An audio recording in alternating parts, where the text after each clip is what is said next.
क्या केवल 6 महीने में यूपीपीसीएस की पूरी तैयारी की जा सकती है? या फिर आपके मन में सवाल है कि क्या प्रीलिम्स और मेंस दोनों को एक साथ लेकर चलना संभव है इतने कम समय में? अगर आपके मन में कोई भी सवाल है, तो यह वीडियो आपके लिए ही है। क्योंकि आज मैं इस वीडियो में आपसे बात करने वाला हूँ, ऐसी रणनीति के बारे में डिस्कशन करने वाला हूँ, जिसकी मदद से आप अपने अगले 6 महीने का अधिकतम उपयोग कर सकते हैं और साथ-साथ में ये देखेंगे कि अपनी जो तैयारी है, उस तैयारी को कैसे अगले स्तर तक बढ़ाएँगे।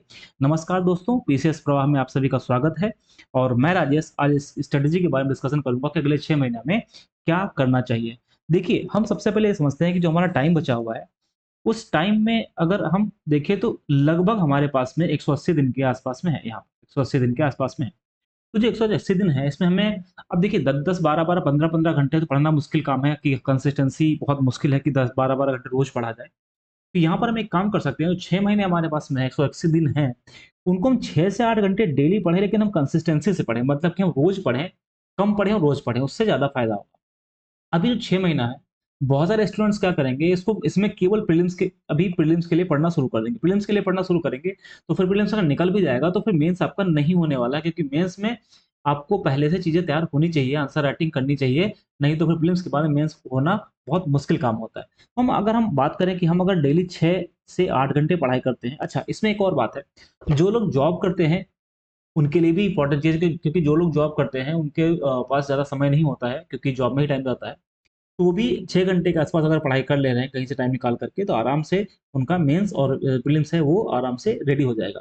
तो 6 से 8 घंटे अगर पढ़ाई करते हैं, तो इसमें अभी से प्रीलिम्स के लिए 2 से 3 घंटे निकाल लीजिए और मेंस के लिए 5 से 6 घंटे निकाल लीजिए। मतलब यहाँ पर समझिएगा अगर आप 6 घंटे पढ़ाई करते हैं तो 2 घंटे इसके लिए निकाल लीजिए और 4 घंटे मेंस के लिए निकाल लीजिए। 8 घंटे पढ़ाई करते हैं तो 3 घंटे इसके निकाल लीजिए, 5 घंटे मेंस के लिए निकाल लीजिए।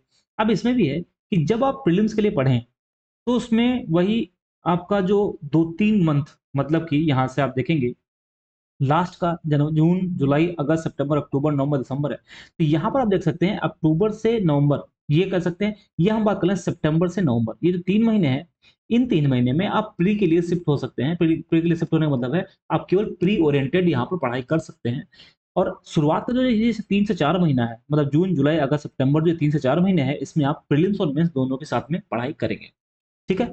तो हमने इसमें आपको बताया कि हम अभी जो टाइम बचा है उसमें हम क्या-क्या करने वाले हैं। अच्छा बहुत सारे जो स्टूडेंट्स हैं उनकी समस्या ये होती है कि वे प्रीलिम्स और मेंस की तैयारी अलग-अलग करना शुरू कर देते हैं। मतलब कि वो प्रीलिम्स के लिए पढ़ेंगे, तो प्रीलिम्स में अगर पढ़ेंगे तो मेंस छूट जाएगा।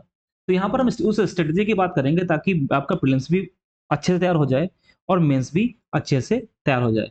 अच्छा ये जो हम स्ट्रैटेजी मैं आपको बताऊँगा इसमें आप कोई आप उसमें चेंज भी कर सकते हैं।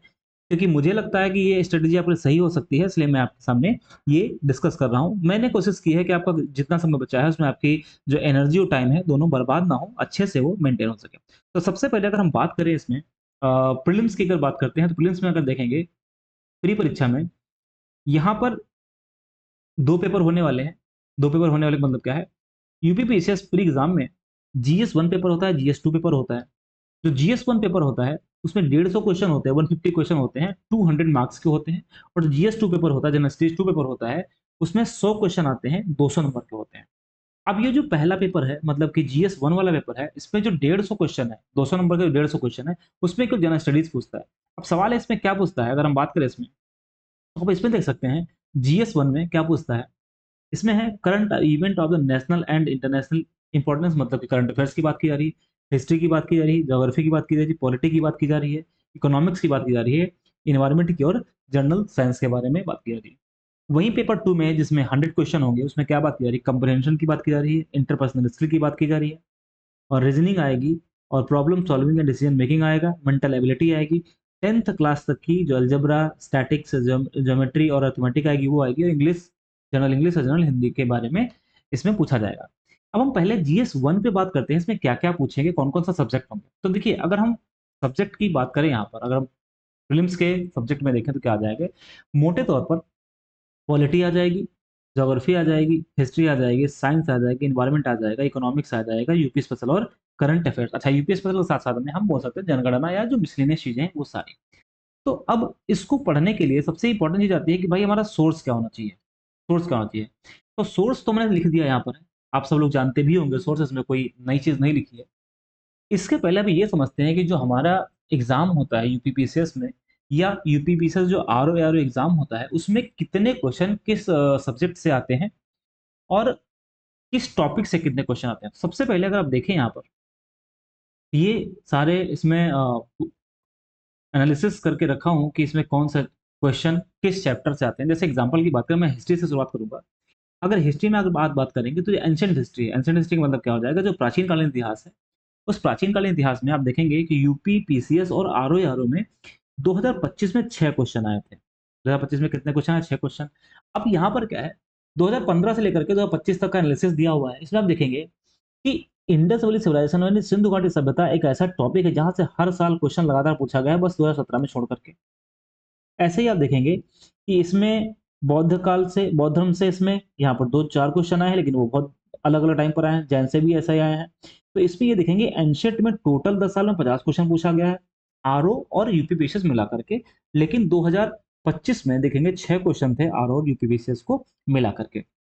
ऐसे ही अगर आप मध्यकालीन भारत को देखेंगे, मध्यकालीन इतिहास को देखेंगे, तो यहाँ पर भी देखेंगे कि इसमें टोटल 17 सवाल आए हैं आरओ आरओ और यूपीपीसीएस को मिलाकर के। इसमें आप देखेंगे कि दिल्ली कला दिल्ली सल्तनत की इस कला स्थापत्य और साहित्य में हर साल ही सवाल पूछा गया। अभी 2 साल से नहीं पूछा गया, उधर नहीं पूछा गया था। यहाँ पर भक्ति और सूफी मूवमेंट को देखिए, लगातार सवाल आया है, बस 1 आध 2 बार नहीं पूछा गया है। आप ऐसे ही देख लीजिए इसमें, मतलब कि ये मैंने इसलिए यहाँ पर आपको बना के दिया हुआ है ताकि आप ये समझ पाएँ कि किस सब्जेक्ट में, किस चैप्टर की, किस टॉपिक की इंपॉर्टेंस है। ऐसे ही अगर आप बात कर लें यहाँ पर आधुनिक भारत के इतिहास की, देखिए टोटल 11 क्वेश्चन आया हुआ है। यूपीपीसीएस और प्रीलिम्स में और आरओ आरओ में कितना क्वेश्चन आया? 11 क्वेश्चन टोटल आया हुआ है। अब इसमें देखिए अंग्रेजों के युद्ध, विजय और संधियों से 5 क्वेश्चन आया है 2025 में, और यहाँ से हर साल सवाल पूछ रहा है, हर साल सवाल पूछा जा रहा है। अब governor, British governor general viceroy देखोगे, यहाँ पे से भी लगातार सवाल लगातार आ रहा है। यहाँ पर देखोगे कि इसमें खैर ये लगातार सवाल तो नहीं पूछ रहा, बट यहाँ से सामाजिक आर्थिक जो सामाजिक धार्मिक सुधार आंदोलन है, यहाँ से भी सवाल आ रहा है। बात समझ गए? तो ये आप देखेंगे कि कैसे किसी सब्जेक्ट में कौन-सा टॉपिक हम ज़्यादा प्रायोरिटी पर रखें, ताकि हमारे क्वेश्चन वहाँ से सही होने की संभावना या प्रोबेबिलिटी बढ़ जाए। अब अगर बात करो स्वतंत्र भारत का स्वतंत्रता आंदोलन की अगर बात करोगे आप, तो यहाँ पर आप देखो कि इसमें ये देखिए पुस्तक लेखक में लगातार सवाल पूछा गया है। ऐसे ही आप देखेंगे अगले मतलब टॉपिक्स में देखेंगे, भारतीय राष्ट्रीय कांग्रेस से पूर्व राजनीतिक संस्थाएँ देखोगे, लगातार वहाँ पे पूछा गया है। कहने का मतलब है कि ऐसे मैंने एनालिसिस कर दिया है, ठीक है? तो ये एनालिसिस जो मैंने किया हुआ है, इस पे आपको ध्यान से देखना है एक बार, मतलब कि स्क्रीन पॉज़ करके देखना है कि किससे कौन से सवाल आए हैं। आप देखिए 2025 में 15 क्वेश्चन आया हुआ है। पीसीएस और आरआर दोनों में 15 क्वेश्चन आया हुआ है। इसमें से भाषा और साहित्य का 6 क्वेश्चन है, भारतीय स्थापत्य के कितने क्वेश्चन हैं? 3 क्वेश्चन हैं। मतलब हम ये नहीं कह सकते कि हम इसको छोड़ के जाएँगे, मतलब कि हमें पढ़ना है, ठीक है? ऐसे ही आप देखिए यहाँ पर, ऐसे आप देखेंगे भूगोल में देखेंगे, तो भूगोल में सबसे ज़्यादा सवाल जो पूछा है वो कहाँ पर है? हिमालय पर्वतमाला से 4 सवाल आया है। 2000 हिमालय पर्वतमाला से कितना सवाल आया है? 4 सवाल आया है। और आप देखेंगे ना, लगातार सवाल इसमें पूछ रहा है, कंटीन्यूअसली सवाल आया है, 20 क्वेश्चन टोटल इसमें से आए हैं। ऐसे आप देखिए प्रायद्वीपीय पठार में लगातार क्वेश्चन पूछ रहा है, जलवायु से भी लगातार क्वेश्चन पूछ रहा है, नदियों से भी लगातार क्वेश्चन पूछ रहा है। ये देखिए ऊर्जा संसाधन, कोयला, पेट्रोलियम, जल ऊर्जा, जल विद्युत और परमाणु ऊर्जा में देखेंगे लगातार सवाल पूछ रहा है। मतलब ये वो टॉपिक हैं, ये हम टोटल में देखें तो सबसे ज़्यादा यहाँ सवाल पूछा गया है, फिर इसके बाद यहाँ सबसे ज़्यादा यहाँ 23 आया है, फिर 20 आया, फिर 18 आया, फिर 19, ऐसे करके। तो ये देख सकते हैं कि इससे हम कितना इंपॉर्टेंट चीज़ें कहाँ पर, ये तो है भारत के भूगोल की बात। अब अगर विश्व के भूगोल की बात करोगे, तो यहाँ पर भी देखिए कंटीन्यूअसली जो उद्योग है, यहाँ से क्वेश्चन सवाल लगातार पूछा ही जा रहा है। इसमें भी आप देखेंगे कि जो ये खनिज वाले हैं, यहाँ पे लगातार क्वेश्चन पूछा जा रहा है, बस 2 साल से नहीं आ रहा है, इसका मतलब आगे आने की संभावनाएँ पूरी हैं। यहाँ पर देखेंगे समुद्री धाराएँ, ज्वार, लहरें, इसमें लगातार पूछ रहा है। तो ये जो मैंने एनालिसिस किया हुआ है, इसको आप आराम से वीडियो को पॉज़ करके देखें और ये देखें कि इसमें किस चैप्टर में या किस सब्जेक्ट में कौन-सा चैप्टर ज़्यादा इम्पोर्टेंस रखता है, जहाँ से क्वेश्चन पूछे जा सकते हैं। यहाँ पर आप देख सकते हैं, इसमें भी देख लीजिए 2025 में 18 क्वेश्चन आए, किसमें? आरओ और यूपीपीसीएस प्रीलिम्स में। मतलब कि कितना इंपॉर्टेंट है। एसडीजी लगातार क्वेश्चन पूछा जा रहा है, 3 2 4 2 3, मतलब कंटीन्यूअसली पूछा जा रहा है। यहाँ पर देखिए राष्ट्रीय उद्यान, नेशनल पार्क से कंटीन्यूअसली क्वेश्चन पूछा ही जा रहा है। 1 1 1 2 1 2 3 4 ऐसे करके पूछा जा रहा है।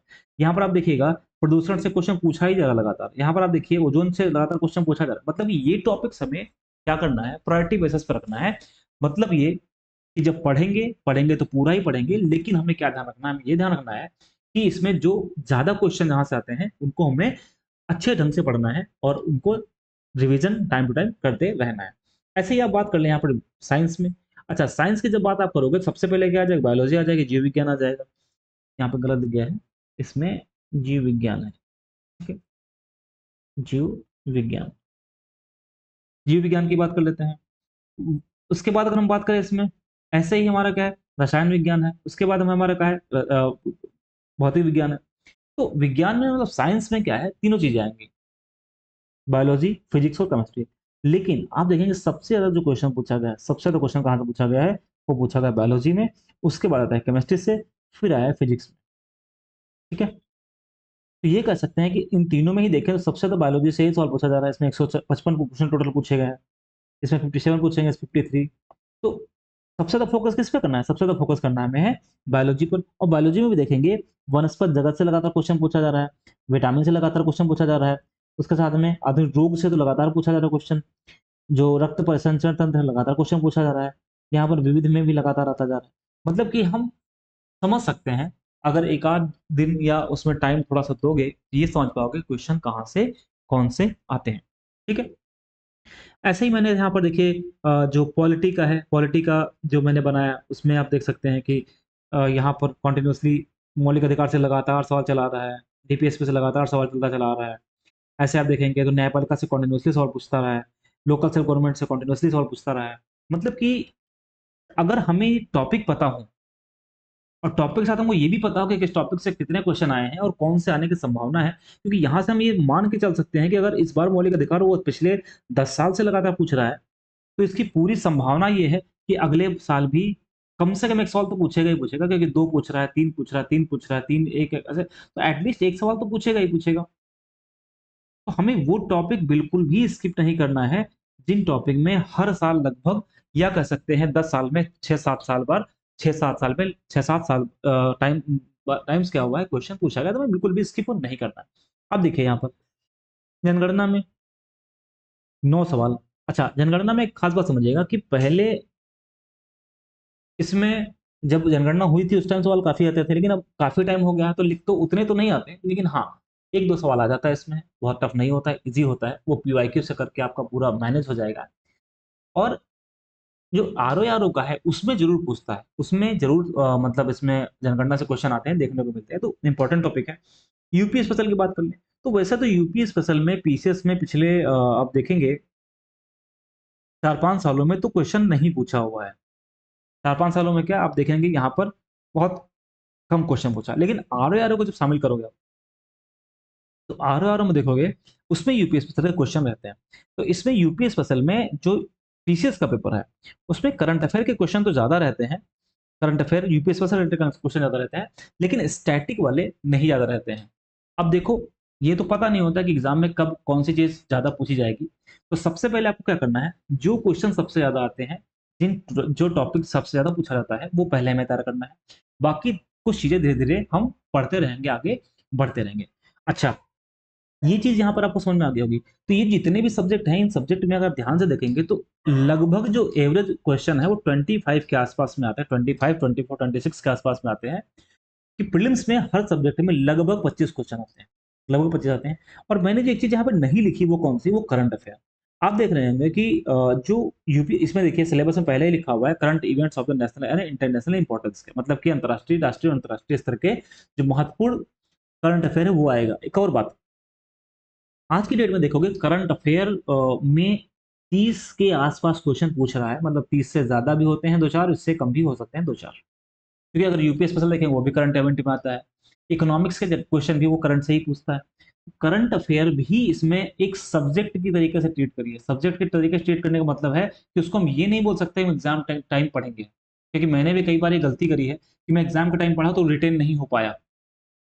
तो एग्जाम का टाइम क्या होता है, 2 दिक्कतें आती हैं। पहली दिक्कत ये आती है कि अगर आप करंट अफेयर एग्जाम के टाइम पढ़ेंगे, तो दिक्कत ये है, एक तो टेंशन होगी, किसकी टेंशन होगी? करंट अफेयर की, याद नहीं है। दूसरी दिक्कत, इस करंट अफेयर के चक्कर में स्टैटिक जो होगा, स्टैटिक रिवीजन नहीं होगा, और जब रिवीजन नहीं होगा तो फिर वो भी कमजोर हो जाएगा, तो ना तो करंट अफेयर हाथ में आएगा और ना ही स्टैटिक वाला चीजें का हाथ में आएंगे। इसलिए अगले 6 महीने तक धीरे धीरे धीरे करके कोई मंथली मैगजीन ले लीजिए, जैसे क्रॉनिकल हो गई या कोई भी मैगजीन मैगजीन ले लीजिए, घटना चक्र वालों की भी मंथली निकलती ही है, उसको ले लीजिए।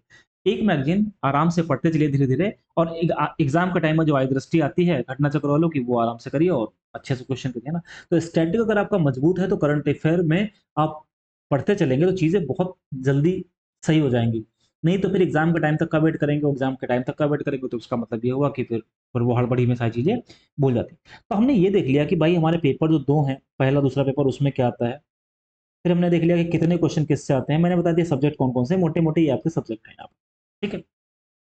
अब सोर्स की बात कर लें। देखो सोर्स ऐसे कोई बहुत ज़्यादा वैसे नहीं है कि भाई हाँ, तुम्हें बहुत अलग से पढ़ना है। सोर्स आप अगर तैयारी आप कर रहे हैं तो आपको सारे सोर्स पता है। जैसे पॉलिटिकल लक्ष्मीकांत पढ़नी ही पढ़नी है। ज्योग्राफी 6 से 12 एनसीईआरटी पढ़नी है न्यू वाली। मैपिंग पढ़नी ही पढ़नी है आपको। बिना मैपिंग के तो हम सोच भी नहीं सकते ज्योग्राफी में। हिस्ट्री में आप देखेंगे तो एंशिएंट, मेडिवल, मॉडर्न, इसके लिए ओल्ड एनसीईआरटी, न्यू भी पढ़ सकते हैं, अच्छी बुक है वो। और मॉडर्न के लिए हम स्पेक्ट्रम पढ़ते हैं। साइंस के लिए, बायोलॉजी, फिजिक्स, केमिस्ट्री के लिए, इसके लिए आप कर सकते हैं। देखो घटना चक्र तो पढ़िए ही पढ़िए, इसमें कोई दिक्कत नहीं है। अगर आपको लगता है कि कोई टॉपिक दिक्कत है कि वहाँ पे समझ नहीं आया तो यूट्यूब पर किसी की हेल्प ले लीजिए, नहीं तो आप लुसेंट जो आती है, जो जीके की लुसेंट आती है, वो आप पढ़ लीजिए। वो पढ़ करके फिर घटना चक्र सॉल्व करिए तो हो जाएगा। अच्छा एनवायरनमेंट की बात करेंगे तो अगर आपका स्टैटिक दिक्कत आ रही है तो आप उड़ान पढ़ लीजिए। उड़ान पढ़ने के बाद में आप घटना चक्र के क्वेश्चन करिए। घटना चक्र के हम डिस्कस अभी करेंगे। इकोनॉमिक्स के लिए कुछ भी अलग से नहीं पढ़ना, बस घटना चक्र पढ़ना है, करंट अफेयर पढ़ना है। यूपी पीएसएस में प्रीलिम्स के लिए और यूपी स्पेशल के लिए केवल घटना चक्र आती है जो, उसकी बात करेंगे। अभी हम आगे देखेंगे भी क्या-क्या आता है। करंट अफेयर में मंथली मैगज़ीन आई दृष्टि पढ़ लीजिए प्रीलिम्स के टाइम पर, और जैसे क्रॉनिकल मैंने बताया घटना चक्र की बुक आती है करंट अफेयर की, वो पढ़ लीजिए आई दृष्टि वाली, है ना? तो यहाँ पर सारी बातें हमने बात कर ली। अब हम बात करते हैं थोड़ा घटना चक्र की बात करते हैं। देखिए, ये जो आपको सोर्स दिखाई पड़ रहा है, यहाँ पर घटना चक्र पूर्वावलोकन की बात चल रही है। क्या है पूर्वावलोकन? तो सबसे पहली बात, ये जो पूर्वावलोकन किताब होती हैं, इनमें सबसे खूबसूरत बात होती है, इन लोगों ने सबसे अच्छा काम क्या किया है कि इतिहास के मतलब हिस्ट्री के जितने भी पेपर हुए हैं पूरे इंडिया में, खास करके नॉर्थ इंडिया के जो स्टेट्स हैं वहाँ पे, और जो उसमें चैप्टर वाइज़ क्वेश्चन डाले हैं, आप यहाँ से कर सकते हैं। सबसे अच्छी बात, आपको कुछ भी ढूँढना नहीं है इधर-उधर। सब कुछ बना-बनाया मटेरियल है, आपको कुछ भी कंपाइल नहीं करना, कुछ भी नहीं करना। तो आपको करना क्या है, आपको बहुत सिंपल सी बात है। जैसे मान लो आपको मैंने बताया कि भाई पॉलिटी में लक्ष्मीकांत पढ़ी, लक्ष्मीकांत पढ़ लिया, तो इसके 2 तरीके हो सकते हैं। एक तो हम शुरू से चैप्टर 1 से पढ़ना शुरू करें और चैप्टर लास्ट तक पढ़ें। क्या होगा इससे? जो पहले पढ़ा सो भूल जाएगा, लास्ट वाला भी फिर वो लगेगा हमने कुछ पढ़ा ही नहीं। सबसे अच्छा तरीका क्या है? आपने मान लो यहाँ पर सिटीज़न फंडामेंटल राइट्स पढ़ा है, फंडामेंटल राइट्स को पढ़ा। अब क्या करना है? ये अच्छे से पढ़ लेना है, और पढ़ने के तुरंत बाद ये पॉलिटी की घटना चक्र है, पूर्वावलोकन, इसको खोलना है। फंडामेंटल राइट का चैप्टर खोलना है और चैप्टर खोल करके उसके फटाफट सारे क्वेश्चन कर डालने हैं। सारे क्वेश्चन करने का मतलब क्या है? इसका मतलब ये होगा कि उसका क्वेश्चन करेंगे और डिस्क्रिप्शन भी देखेंगे कि क्या लिखा हुआ है। ऐसे सब सब्जेक्ट में करना है। जैसे आपने ज्योग्राफी पढ़ी, ज्योग्राफी में आपने इंडियन ज्योग्राफी पढ़ ली पूरी, या आपने माउंटेन वाला पार्ट पढ़ लिया, माउंटेन वाला पढ़ लिया तो फटाफट ज्योग्राफी में गए यहाँ पर, और ज्योग्राफी में जाने के बाद में तुरंत हमने माउंटेन वाला चैप्टर खोला और तुरंत कर लिया। तो इससे क्या होगा कि आपने जो पढ़ा है वो रिवाइज भी हो जाएगा, या ये भी कर सकते हैं इसमें कि जो रिवाइज किया और जो चीज़ें मान लो ईज़ी लग रही हैं आपको, जैसे मान लो तो आपने पढ़ा कि फंडामेंटल राइट किस आर्टिकल में है, 12 से 35 के बीच में, ये आपको बहुत मतलब कि पता है। तो वो ये तो क्वेश्चन आया हुआ है एग्ज़ाम में, तो आपको क्या करना है, ये क्वेश्चन काट देना है, क्योंकि आपको ये तो याद है तो बार-बार क्यों पढ़ना उसको, जो चीज़ आपको याद है उसको बार-बार पढ़ना ही नहीं है। तो जो चीज़ें रिकॉल करने वाली है उस पर टिक लगा दीजिए कि दोबारा वही चीज़ें पढ़नी है। देखेंगे आप घटना चक्र क्या हो जाएगी, छोटी हो जाएगी, है ना? तो एक बार पूरी घटना चक्र करिए, उसके बाद में आप उसमें वो चीज़ें हटा दीजिए, जो चीज़ें आपको रिवाइज़ करने की ज़रूरत नहीं है, जो बहुत ईज़ी-ईज़ी होती हैं। और जो चीज़ रिवाइज़ करने की ज़रूरत है, उनको फिर क्या करना है, उनको प्रॉपर फिर से पढ़ना है, ठीक है? तो ये सारी घटना चक्र पुनरावलोकन करनी है।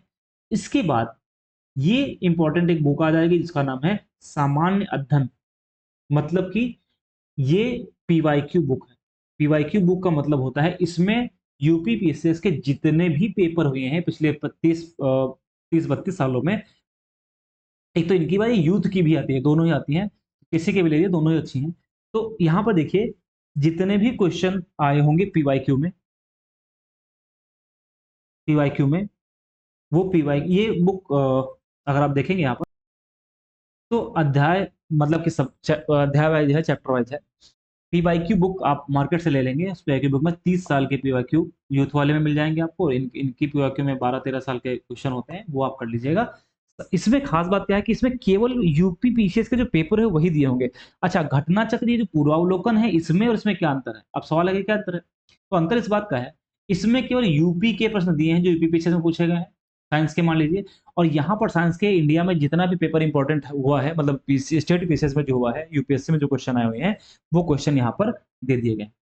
तो आपको दोनों ही करनी है। पहले तो आप ये कर लीजिए, पूर्वावलोकन कर लीजिए, फिर आप कौन सी कर लीजिए किताब, फिर पीवाईक्यू वाली किताब आराम से कर लीजिए। अच्छा, अब मैंने जो बताया था आपको कि इसको रोज 2 से 3 घंटे ही करना है, या 1 से 2 घंटे। जैसे आपने मान लो फंडामेंटल राइट पढ़ा और फंडामेंटल राइट पढ़ के फटाफट क्वेश्चन कर लिए, या आपने इंडस वैली सिविलाइजेशन पढ़ा, फटाफट क्वेश्चन कर लिए। आपने मान लीजिए नरमदल गरमदल पढ़ा, तो नरमदल और गरमदल से रिलेटेड क्वेश्चन कर लीजिए। मतलब कि आप धीरे धीरे धीरे करेंगे तो आप देखेंगे कितनी जल्दी आपकी घटनाचक्र पूरी भी हो जाएगी, आपको पता भी नहीं चलेगा। और फिर जब वही मैंने बताया कि लास्ट का 2 से 3 महीना बचेगा, तो वहां पर आकर के क्या करना है, तुरंत ही वहां पर अपना आराम से स्विच कर जाइएगा प्रीलिम्स पे, और बस धीरे धीरे करके 1-2 आंसर लिखते रहिएगा। तो हमने ये डिस्कशन किया प्रीलिम्स के बारे में, जो प्रीलिम्स के सारी चीजें हैं वो। अब अगर बात करें मेंस की, तो मेंस में देखो यहाँ पर टोटल 6 पेपर जीएस के हैं और 2 पेपर हिंदी के हैं। मतलब टोटल पेपर कितने हैं? 8 पेपर। पहला जनरल हिंदी है, दूसरा ऐसे है, फिर जीएस 1 2 3 4 5 6 है, और फिर 100 नंबर का यहाँ पर क्या हो जाएगा, इंटरव्यू। अब थोड़ा सा डिस्कशन हम मेंस पे कर लेते हैं। ये देखते हैं कि उसमें कौन कौन सी चीजें हैं, किस किस पेपर में क्या क्या आता है। तो इसमें देखिए, सबसे पहले मैंने बताया कि सामान्य हिंदी का पेपर होगा। देखिए, सामान्य हिंदी का पेपर, निबंध का पेपर कितने का है? 150 नंबर का पेपर होगा। 150 नंबर में आपको जो अपठित गद्यांश है वो लिखना रहेगा, संक्षेपण आएगा, सरकारी असारकारी पत्र आएंगे, तार आएगा, मतलब इसी ये पत्र वाला में ये इसी का ये सेम पूरा पार्ट है, ये एक ही पार्ट है। कार्यालय आदेश होगा, अधिसूचना होगी, शब्द ज्ञान होगा, मुहावरे होंगी, वो सारी चीजें आएंगी। तो इसमें 150 नंबर का है। निबंध भी 150 नंबर का है। 50-50 नंबर के 3 निबंध होंगे। इसमें 3 नंबर में क्या करना है, एक तो जो खंड ए होगा, खंड का होगा, उसमें एक पार्ट साहित्य और संस्कृति, सामाजिक सेवा, सामाजिक क्षेत्र और सामाजिक राजनीतिक क्षेत्र है। पार्ट बी में विज्ञान, पर्यावरण, प्रौद्योगिकी, आर्थिक क्षेत्र, कृषि, उद्योग, व्यापार। सी में राष्ट्रीय और अंतर्राष्ट्रीय घटना, प्राकृतिक आपदाएं, और क्या हो जाएगा, राष्ट्रीय विकास योजनाएं। इनमें से कोई एक, इनमें से कोई एक, इनमें से कोई एक करना है। कितने नंबर का हो जाएगा? 150 नंबर का हो जाएगा। यहाँ पर ऐसा GS1 है, और इसमें फिर GS2 है, GS3 है, GS4 है, और GS5 है, और GS6 है। ये 6 पेपर हैं। अच्छा, ये वीडियो बहुत लंबा हो जाएगा, इसलिए हम क्या करते हैं, इस वीडियो में हमने एक प्रीलिम्स के बारे में डिस्कशन किया है। मेंस के बारे में डिस्कशन हम लोग अगले वीडियो में, किसी वीडियो में मेंस स्पेसिफिक हम बनाएंगे वीडियो कि क्या करना है, कैसे करना है। और 6 महीने में इतना हम पढ़ लें, इतना हम कर लें कि हमारा जब प्रीलिम्स निकल जाए, तो उसके बाद में हमें सिर्फ कुछ चीजें करनी रह जाए। ये ना हो कि हम शुरू से बैठ के पढ़ रहे हैं। अगर शुरू से बैठ के पढ़ेंगे तो फिर मेंस कभी भी नहीं हो पाएगा। तो हमने आज डिस्कशन स्पेशली प्रीलिम्स को लेकर के किया कि बहुत सारे बच्चों का कंफ्यूजन होता है कि भाई क्या करना चाहिए 6 महीने, बहुत दिक्कत होती है। तो आप जो मैंने बताया, प्रीलिम्स और मेंस को साथ में लेकर चलो। और फिर प्रीलिम्स का मैं डिस्कशन कर ही लिया हूँ, मेंस का भी मैं किसी वीडियो में कहीं पर भी डिस्कशन कर लूंगा कैसे क्या चीजें करनी है। तो कैसा लगा वीडियो, ये जरूर हमें बताइएगा। क्योंकि मैंने इस चैनल की शुरुआत इसलिए की है कि सारे बच्चों को बिल्कुल टू द पॉइंट पढ़ाया जा सके। मतलब कि ऐसा ना हो कि मैं बिल्कुल सब कुछ भी पढ़ाने लगूँ। बिल्कुल टू द पॉइंट पढ़ाना है। मेंस का मैं आपको पढ़ाना शुरुआत करूँगा, मैं मेंस से शुरुआत करूँगा, GS1 से शुरुआत करूँगा। और आप देखेंगे कि हर चीज़ बिल्कुल पॉइंट टू पॉइंट है। हम पीवाईक्यू भी देखेंगे, क्वेश्चन भी देखेंगे, कंटेंट भी देखेंगे, तो धीरे-धीरे हमारी चीज़ें आती रहेंगी। तो अगर आप 6 महीने का सही उपयोग, मतलब यूज़ कर लेते हैं, जो हमारे पास बचे हुए हैं, तो यूपी पीएसएस में जो 2026 का पेपर होने वाला है, इसमें आपका सिलेक्शन की संभावना तो पूरी बन ही जाएगी। इसके साथ-साथ में ये एक बहुत अच्छा अवसर है, क्योंकि इस बार वैकेंसी बहुत ज़्यादा आने वाली है। ठीक है? तो आप लोग कमेंट करके बताइए कि इस 6 महीने में आप क्या करने वाले हैं, और अगर आपको कोई हेल्प की ज़रूरत है, तो ज़रूर मुझे बताइएगा, क्योंकि मैं आपकी हेल्प के लिए हमेशा तैयार हूँ। ये जो मैंने आपको सिलेबस यहाँ पर दिखाया है, अगर आपको सिलेबस चाहिए तो आप मुझे व्हाट्सएप कर दीजिए। व्हाट्सएप जो नंबर मेरा है वो है 9807338996। ये मेरा व्हाट्सएप नंबर है, आप इस पे मुझे टेक्स्ट कर दीजिए, हेलो करके लिख के भेज दीजिए, और फिर मैं आपको ये जो सिलेबस यहाँ पर है, ये जो मैं एनालिसिस वाला है, ये सारा कुछ आपको मैं पीडीएफ फॉर्म में भेज दूंगा। तो आपको वीडियो कैसा लगा ज़रूर बताइए, क्योंकि हमने इस चैनल की शुरुआत की है, तो आप लोग सपोर्ट करिए जिसकी वजह से हम आगे बढ़ पाएँ। तो मिलते हैं अगले वीडियो में, और जल्द ही हम मेंस की क्लास शुरू करेंगे। सबसे पहले हम पेपर 1 शुरू करेंगे, तो शुरू करने से पहले डिस्कस करेंगे पेपर 1, फिर हम वहाँ पर क्वेश्चन आंसर करना शुरू करेंगे। मिलते हैं अगले वीडियो में, बहुत-बहुत धन्यवाद।